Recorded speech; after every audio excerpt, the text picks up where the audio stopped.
place where you wondered if you could even believe anymore, you may be closer to God than you think.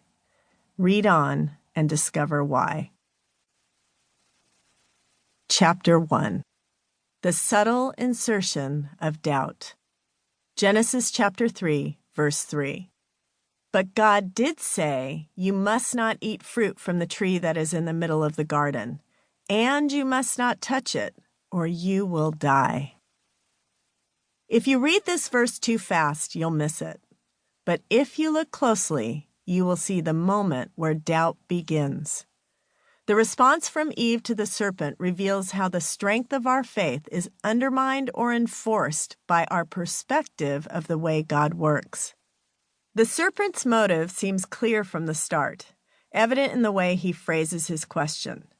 Did God really say you must not eat from any tree in the garden? Genesis 3:1. Looking back at Genesis chapter 2, verse 17, you can see the difference between the serpent's words and the boundaries God actually gave. There was one tree God asked Adam and Eve to refrain from. It was the first opportunity given to humanity to exercise free will. By introducing this choice, God gave Adam and Eve their first chance to obey. This raises the obvious question. Why did God put that tree there to begin with? Because without it, Adam and Eve would be left with only previously selected alternatives, and offering a choice is the only way to introduce human freedom. In the garden, we see God setting the stage to woo rather than control humanity. Had God created a world without choice, Adam and Eve would be puppets for God to program, rather than human beings for God to love.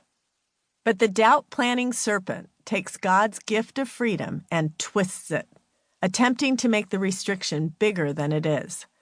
Did God really say you must not eat from any tree? The serpent knows what humanity has been discovering ever since. The bigger God's withholding feels, the more we are apt to succumb. Why doesn't God make room for what I want to do, we silently ponder. And if we dwell on these thoughts, our perspective of God morphs into a pleasure restrictor, dead set on keeping us from our longings.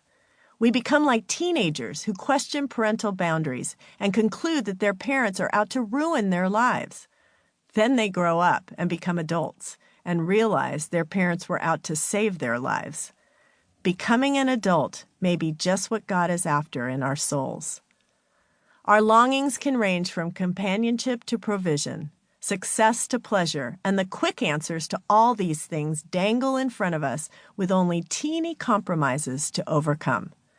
We even become emboldened by focusing on God's unreasonable commands and use his denial of seemingly good things as motivation to plow ahead.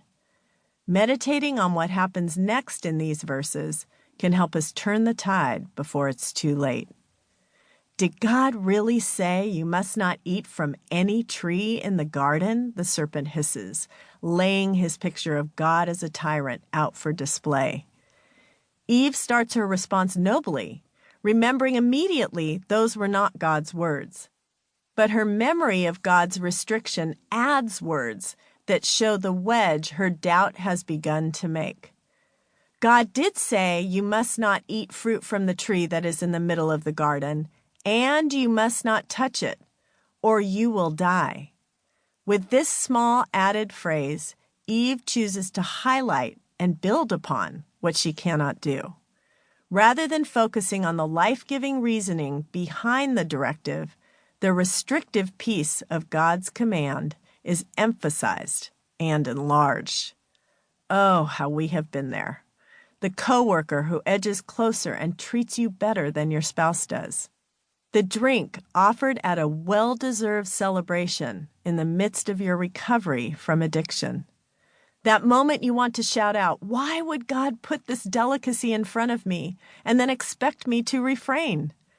This is where the trouble begins and where the mindset of trust starts to decline. What happens next is fast, and unless we take our time looking at Eve's process, we wonder how she decided to disobey so quickly. Her eyes are taken off